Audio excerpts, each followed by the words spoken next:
Hey there, my name is James Lee. Welcome to 5149, my weekly video blog where I talk about business, politics, and society. So a couple months back, prior to the November 2020 election, I did a piece about Proposition 22 in California. Ooh, look at that luscious hair.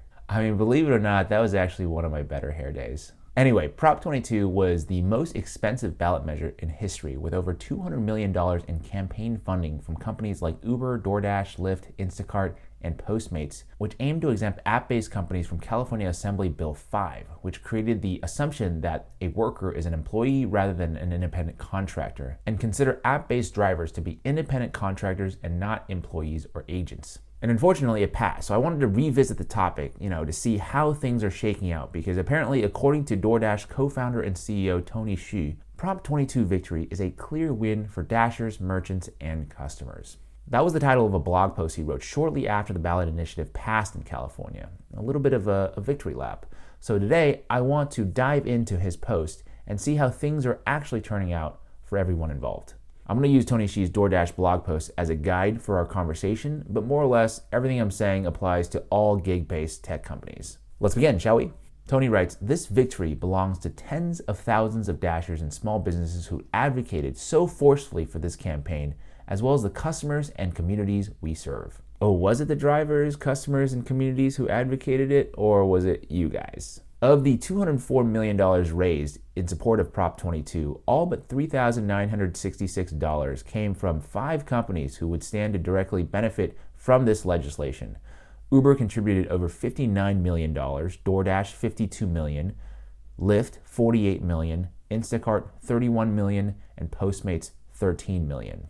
I don't know of a more blatant example of corporations buying legislation than this. To paint this as some sort of grassroots movement is kind of laughable. Let's keep going. For the first time, Doordash is able to provide historic new protections to workers in California as soon as the provisions of Prop 22 take effect. Able to provide? Businesses can choose to provide benefits to their workers without being forced to by the law, right? We need a third way that recognizes that this new way of working is valuable because workers want it and it provides the legal protections and benefits they deserve. It's as simple as that. Oh, was it the workers who wanted Prop 22? Or was it shoved down their throats by companies like Lyft and Uber who threatened capital strikes by saying they were going to shut down operations in California if Prop 22 didn't pass? But okay, it did pass. Prop 22 is here to stay. So what are these historic protections and how has it benefited the livelihoods of these gig workers? Well, according to Doordash's CEO, under Prop 22, Dashers maintain the independence they value, working on their own schedule while accessing historic new benefits and protections, including a minimum earnings guarantee, healthcare funding, and enhanced occupational accident and insurance coverage. Let's start with examining the minimum earnings guarantee a little bit more in depth. The initiative claims drivers will receive a guaranteed pay equal to 120% of the minimum wage, which would be $15.60 in 2021, based on a $13 minimum wage in California. But based on a study conducted by UC Berkeley's Labor Center, after considering multiple loopholes in the initiatives, we estimate that the pay guarantee for Uber and Lyft drivers is actually the equivalent of a wage of $5.64 per hour, most notably because driver waiting time is not counted as work time. And this isn't just a theory, it's playing out in the real world. Gig workers say pay has actually fallen since Prop 22 has come into effect. Peter Young, a rideshare driver based in Los Angeles, claimed incentives offered to the drivers ahead of the Prop 22 vote disappeared, and he has experienced cuts to his base pay amid unreliable fluctuations, saying that, quote, "If you try to earn money just purely on the delivery fee, it comes out to about $5 an hour. A good day for me is maybe earning $100 before gas and expenses off 8 hours of work."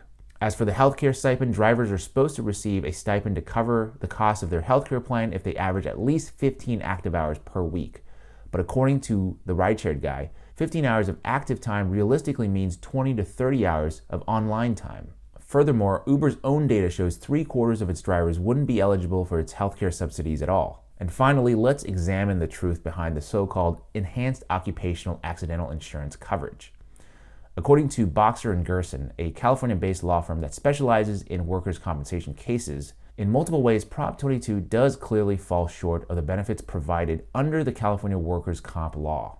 There's a bunch of examples, and I encourage you to read them if you get a chance. I'll put a link in the description below, but I'll highlight a few. Under the California Labor Code, both work injuries and occupational disease/illnesses are covered through California's worker comp system as injuries. Notably, Prop 22 does not mention coverage for occupational injuries or illnesses. As a result, it may be argued by some that if an Uber or Lyft driver contracts COVID-19 or another communicable disease from passengers, the occupational accident insurance may not provide coverage. And if a gig worker suffers an injury that creates a permanent inability to engage in any kind of work in the labor market, Prop 22 has no mechanism to provide ongoing weekly payments to that worker.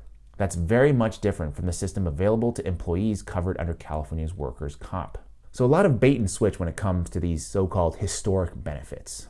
But what about merchants, the restaurants? How do they stand to benefit from Prop 22?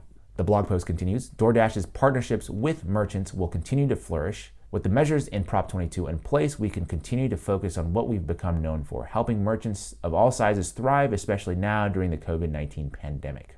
Probably comes as no surprise, but the reality is the exact opposite of what he claims. On April 29th, a 2020 Chicago area pizzeria released a summary of their March deposits through Grubhub. He sold almost $1,100 in orders, but only made less than $400 on his food, to which the owner cheekily quipped, "It's almost enough to pay for the food." Not exactly helping a merchant thrive. And if you're a restaurant owner who doesn't want to partner with the app, well, until very recently, you didn't have a choice. Grubhub openly admitted to listing restaurants on its app that it does not have delivery agreements with, a practice that has enraged many restaurants and even led one to file a lawsuit against the company. It's become such a widespread issue that Governor Gavin Newsom recently signed a law that will go into effect on January 1st, 2021, making delivering food from restaurants without prior agreement illegal in California. So if Prop 22 sucks for drivers and merchants, maybe the customer can enjoy some benefits? She writes, DoorDash will continue to be accessible throughout California, connecting customers with local restaurants, providing meals and essential delivery, and helping to power local businesses. To sell Prop 22, these gig-based tech companies convinced voters that if they were forced to classify contractors as full employees, prices would go up significantly. In California's official voter guide, supporters of the bill warned that there would be significantly higher consumer prices if Prop 22 failed to pass. Well, surprise, surprise, pretty much every single one of these companies have raised their prices since Prop 22 has come into effect. Postmates is charging between 50 cents and $2.50 per order. Uber is attaching a $1.50 fee for rides and $2 for food delivery. Lyft's fees are 30 cents to $1.50 based on location, and DoorDash is charging higher service fees. So yeah, a lot of people were duped into voting for something that benefited no one other than the corporations themselves. Even non-contract drivers were negatively impacted. Albertsons Companies, whose subsidiaries include Vons, Safeway, and Pavilions, among others, has recently decided to fire some of its full-time drivers in California. The company now plans to operate the bulk of its delivery driving program in the state through third-party driver services. So if you previously had a full-time job as a driver, now you don't. DoorDash CEO continues in his blog, "We are committed to working with lawmakers across the country and in Washington to develop tailored solutions that reflect the 21st century economy and provide certainty to everyone who has come to benefit from the gig economy, including dashers, merchants, and customers." So what they're saying is, now that they've conquered the state of California, gig companies are looking elsewhere. And I really hope that other states are paying attention, because they are coming for you, and even other countries too.